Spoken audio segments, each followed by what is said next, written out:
Anbernic's products have had my attention for quite a while now, and if you're anything like me, you've spent hours consuming content comparing these cheap retro handhelds and learning everything about this family of products.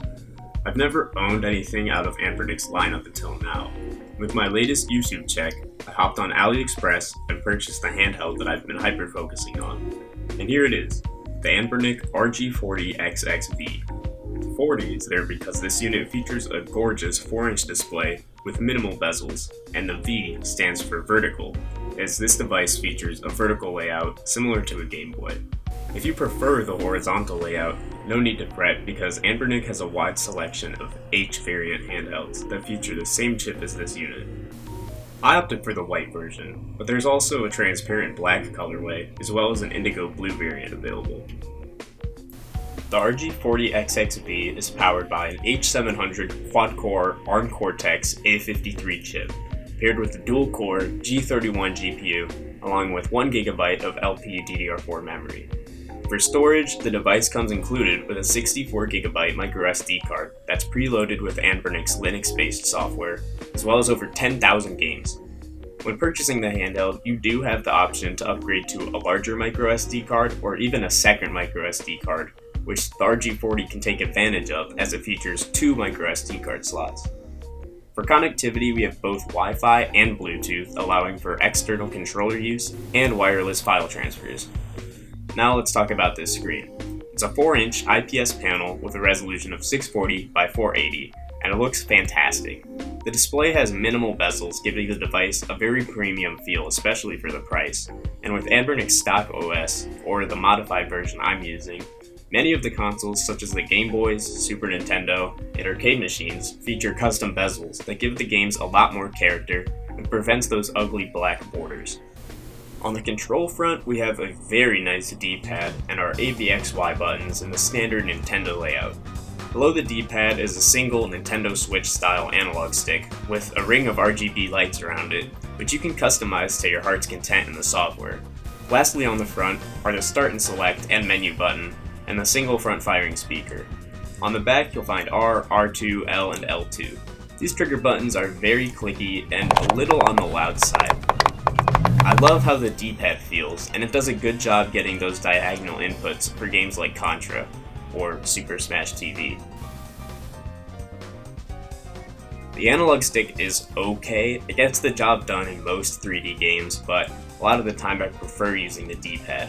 However, it excels when using it as an arcade joystick on retro arcade games.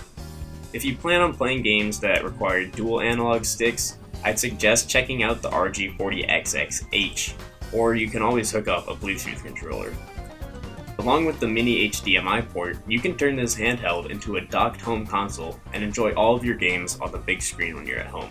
A standout feature of the RG40XXV and Anbernic's other handhelds is the flexibility it offers from a software perspective. I've personally tried 3 different operating systems on here, but there are even more out there to choose from. I spent the first few days using the stock Anbernic OS, but I quickly got bored of the stock themes. Decided to give Newly OS a try, so I went through the installation process and then transferred my ROMs over, but I could never get the box art to load, which got me frustrated enough to set up a new SD card, this time with the modified stock OS. All you have to do is drag and drop the upgrade files into the apps folder of the stock OS.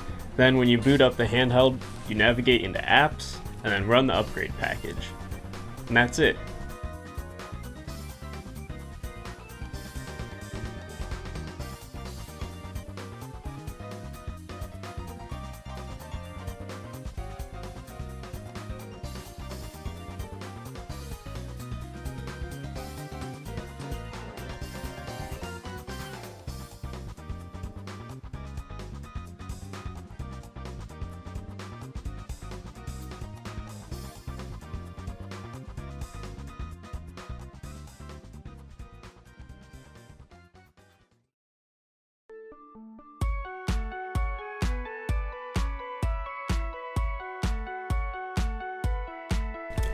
After well over a month of playing around with the RG40XXV, here's what I have to say. This handheld has been a delight to use, and recently I've been picking it up to play with more often than my PS PICO. All of your classic home consoles and handhelds are going to run perfectly, with a lot of emulators supporting cosmetic bezels that resemble the console or arcade that you're emulating.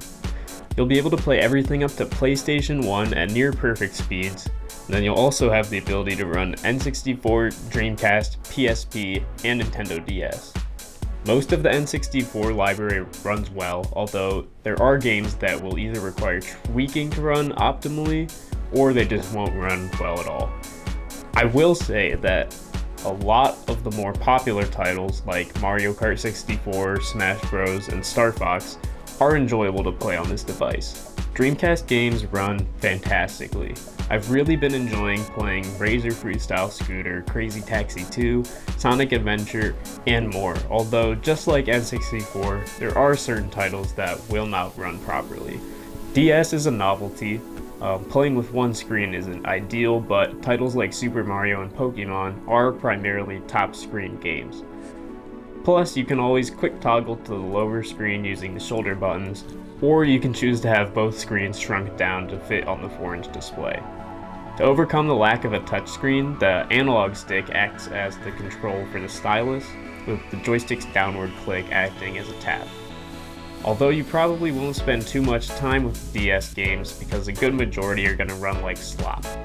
Speaking of slop, let's talk about PSP emulation. The RG40XXV can do PSP emulation, just not very well. Future Drew here. I was a little bit harsh when talking about PSP performance and N64 and DS. I've actually spent a little bit more time playing those systems, and there are a lot more playable games than I originally thought. Still, it's not going to be every title, but I just wanted to add that they do run decently well, especially the more popular games like Mario Kart, Pokemon. At the end of the day, you're not going to be playing through the entire PSP, N64, or Dreamcast library. So if those are the systems you plan on playing the most, then you should be looking for a more powerful device. But I will say that the titles from these consoles that do run are extra rewarding to play on this form factor. You just can't beat Dreamcast and N64 on an oversized Game Boy. To all my arcade game fans out there, you'll be happy to hear you have MAME, Capcom Play System 1, 2, and 3, Neo Geo, and more. You also have the ability to play PC ports, including Stardew Valley, although you have to own the game on Steam, which I don't. A few of the included ports include Cave Story, Quake, and Wolfenstein, but you can find even more online. Another awesome system you have access to is PICO 8. PICO 8 is a fantasy console that's all about retro charm and creativity. Games made for it have a distinct pixel art style, with simple blocky graphics and catchy chiptune music that takes you right back to the old school arcade era. The limitations of PICO 8, like a small color palette and memory size, push developers to get really creative, resulting in quirky, fun, and sometimes surprisingly deep games. This is my first time messing around with PICO 8, and I've got to say that the games are a lot of fun and really do have a lot of charm. This is going to be a quick audio test. We're going to turn the volume up all the way.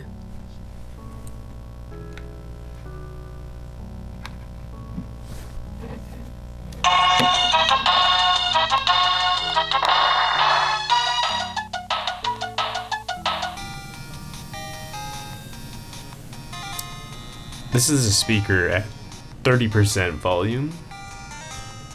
It's decently loud, although it's just a mono speaker, so it's not the best audio quality. If you're looking for clear, crisp audio, you can use the headphone jack on the bottom. That's it for emulation performance. Now, how's the battery life? When playing taxing systems like Dreamcast and N64, you can expect around 5 hours of battery life. When you aren't pushing the RG40XXV to its limit, battery life is between 6 and 8 hours. Finally, if you're sticking to the really lightweight retro systems, you might even be able to pump out 10 hours from this thing. Finally, would I recommend getting this handheld? Yes. The price has actually dropped since I bought it. I think it's around $70 or $60 now, and you just cannot beat this form factor. It's charming, and I've had multiple people come up to me asking, what is that? Is that a Game Boy? Is that a new Nintendo console? This form factor, the screen, and the cute little RGB light just make this such a fun handheld to use. With so many customization options, you can really make it yours. I think Anbernic got a lot right with this handheld. The form factor and controls are just perfect, and the big screen really makes these older games pop. I really thank you for watching. I hope you enjoyed. Make sure to like, comment, and subscribe. Stay tuned for future videos.